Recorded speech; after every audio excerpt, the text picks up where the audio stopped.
Okay, hello.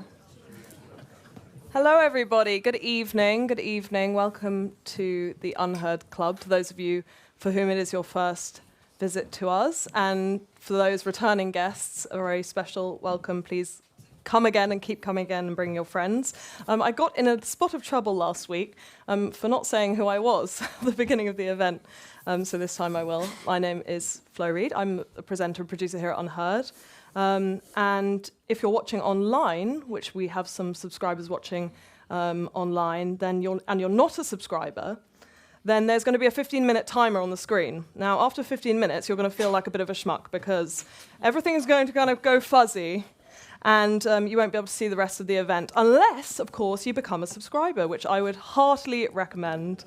It is very good value for money to see all of the wonderful things we've got happening here at UnHerd. So, without further ado, let's crack on with this evening's main event. I'm joined tonight by two veritable stars in the constellation of UnHerd. David Goodhart, at the centre here, is the founder and former editor of Prospect magazine.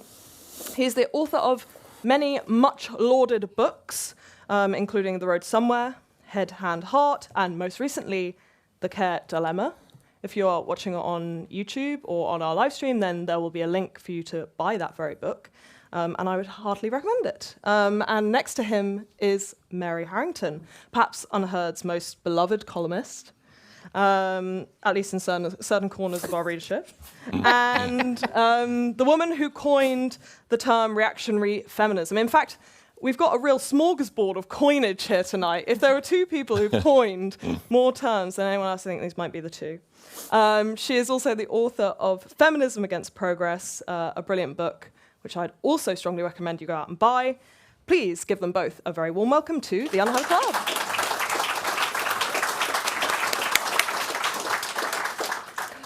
So, David, given you've got the most recent book out, right. I'll start with you.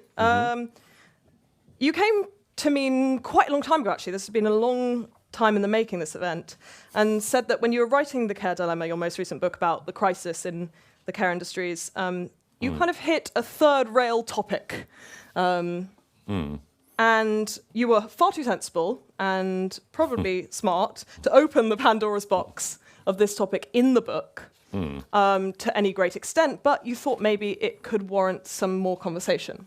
Absolutely. Which is why we've got you both in the room today. We're hoping to find some points of, disagreement. You're both quite disagreeable people in your own ways, so hopefully we can muster some of that disagreeability. That third rail topic was, of course, the feminization of society.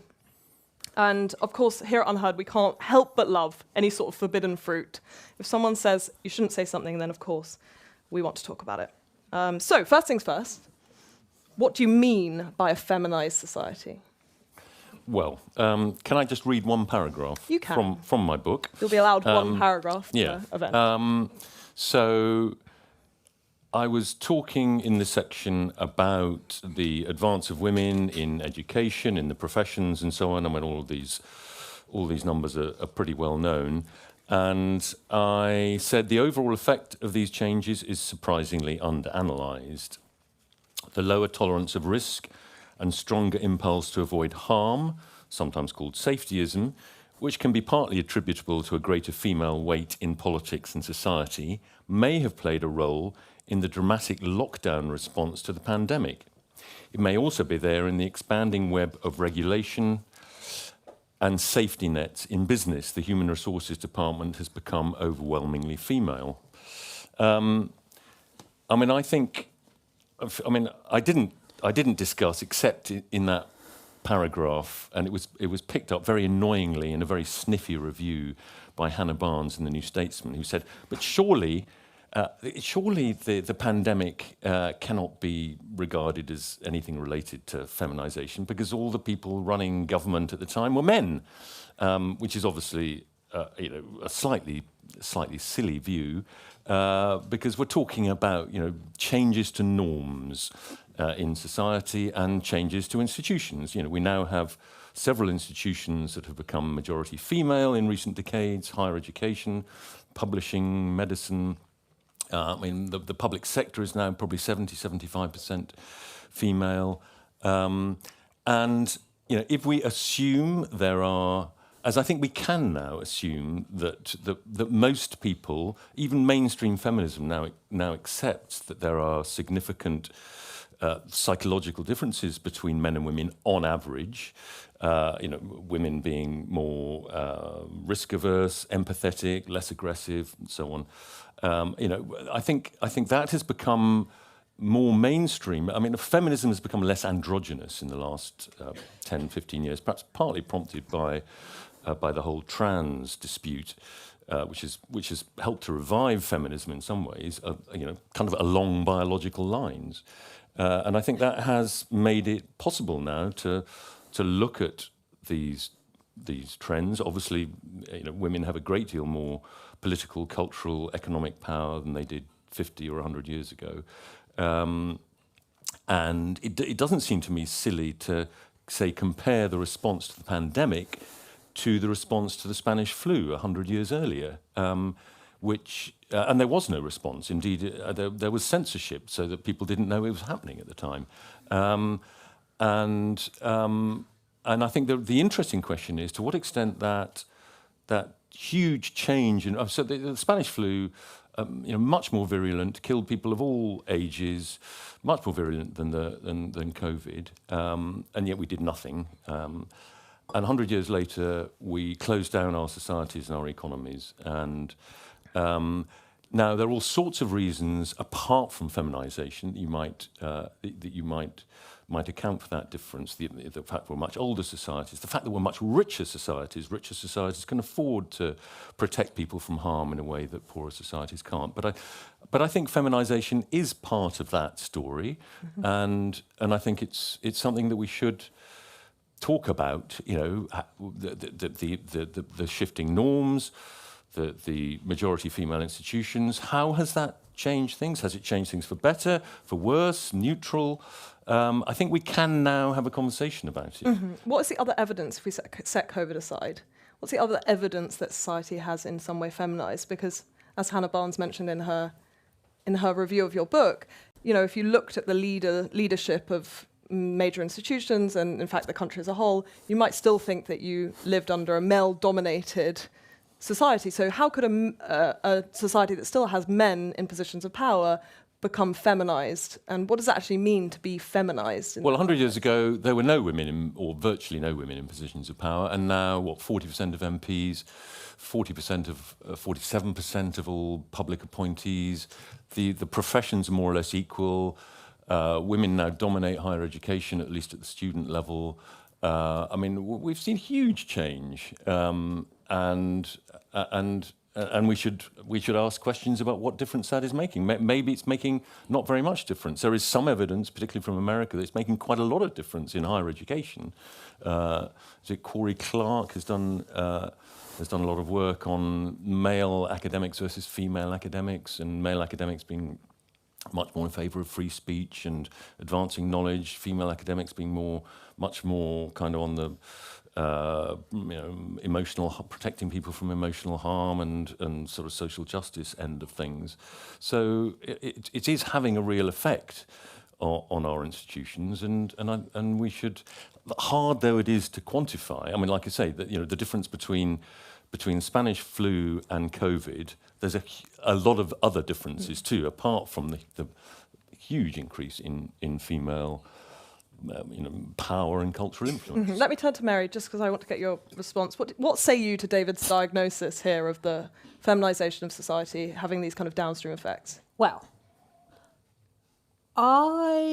in Feminism Against Progress, there is a chapter in which I have drawn a link between the growing prevalence of women in some parts, some institutional sectors, and bluntly, the economic interests of those knowledge worker class women and the pursuit of radical egalitarianism all the way down to the level of the body. So I'll start out by saying that there is a degree to which I'd be comfortable agreeing with David that the greater presence of women in some sectors of the economy and public life has an effect on the overall tenor and preoccupations, and perhaps also sometimes the dynamic of those but those spaces. However, I do think we also need to take great care not to sort of wave our arms around and say everything I don't like about modern society is the fault of the opposite sex.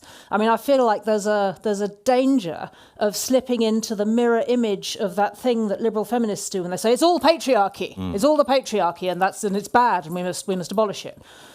Because I mean, you know, what's your policy proposal in response to the feminization of society? I also think we need to be a lot clearer about what precisely we're talking about when we talk about feminization. Are we, I mean, you know, what's, you know, let's be really specific about what you think of as the feminine stereotype. You've said, oh, you know, less aggressive and more empathetic, and then you said some stuff about safetyism, and you said some stuff about COVID, which maybe, but I would offer as a counterpoint to that we cannot let this drift away from a concrete analysis of material interests, economic circumstances, and also the technological environment, which is critically important, and I think is a very underrated driver of a number of the phenomena which are then blamed on women. You know, for example, I mean, I think, you know, a great deal of what you characterize as feminization, which is to say the sort of the disappearance of proactive action into bureaucracy, you know, has been analysed from the perspective of modern day administrative cultures and practices, really as a byproduct of managerialism. And I think it would be extremely difficult to prove, you know, where it'd be difficult to figure out how much to attribute to the presence of women and how much straightforwardly just to attribute to the way bureaucracy works, for example. Yeah. I mean, I would also say, you know, a significant amount of the social phenomena linked to moral panics, for example, or cancel culture, which again, particularly in the bowels of the internet, are often reflexively attributed to the greater presence and voice of women in public life, I think can straightforwardly be attributed to the dynamics of social media as such. I mean, I've seen all-male groups of internet rightists mudslinging like sixth form girls, you know, stereotypical sixth form girls, because they're doing so in a forum which incentivizes endless talk and forecloses physical violence because they're not all in the same place. And whereas once upon a time, stereotypically, they might have, you know, there would have been implicitly a threat of violence in a disagreement between men. Within the social media environment, everyone is forced into escalating wars of words, into social ostracism, into dogpiling, into those sorts of social dynamics which Joyce Benenson, the evolutionary psychologist, has argued convincingly are strongly associated with women because of our relative physical weakness and other evolutionarily conditioned incentives. So I would suggest that some of the ambient sense of the ambient cultural changes which can be reflexively attributed to feminization might, I submit, also be attributable to the kind of social dynamics instituted and incentivized by social media. And finally, just to add another material technological piece into the picture, I would suggest that really at the root of the modern day recoil from aggression, the recoil from warlikeness, and the recoil also from cultures ordered towards militarism, ordered towards hierarchy, ordered towards what are stereotypically masculine attributes and virtues, arguably dates back to the atom bomb. You know, as I put it, I think, in one of those stupid internet posts, which I then didn't elaborate on, the atom bomb cucked everyone, men and women. Since then, we've lived in a world where there is so profound and so almost repressed, so profound and unconscious of fear of ever seeing a repeat of Hiroshima and Nagasaki, that in a sense there's a terror of war as such. And if there's a terror of war, there's a terror of those who make war. And if there's a terror of those who make war, there's a terror of men. And so really, I would just say, let's complicate the picture a little bit, and let's not forget, and let's not pretend that men and women exist in a vacuum. Let's be specific about those traits that we're characterizing as masculine or feminine. Let's be as specific as we can, and let's remember that we're all existing in an economic, material, and particularly a technological environment, and try and keep things grounded. Okay, so David, how do you respond to that? How do we separate those events and moments in history that have emasculated in some way, between that and the things that are downstream of feminized culture, as you see it? Because I see there with what Mary's saying, that there are moments and, I don't suppose, periods in the last 100 years that have led to the emasculation, whether that's the laptop class, the rise of the laptop class, the end of industry, the atom bomb. And how do we separate those and the effects of those? With great difficulty, and I made the point myself too. Well, folks, I'm afraid to say with that, it's time to cut you off because you have not yet become an UnHerd subscriber. Where have you been? It's so simple. All you have to do is click the link down below, and I'm going to give you a special offer for tonight only. It's £3 for the first 3 months. That's £1 a month. I mean, that's less than the cost of an espresso these days. And you'll get everything UnHerd has to offer, whether it's our live events in the club, our online articles, or our long-form documentaries. It's all there just for you. So join us.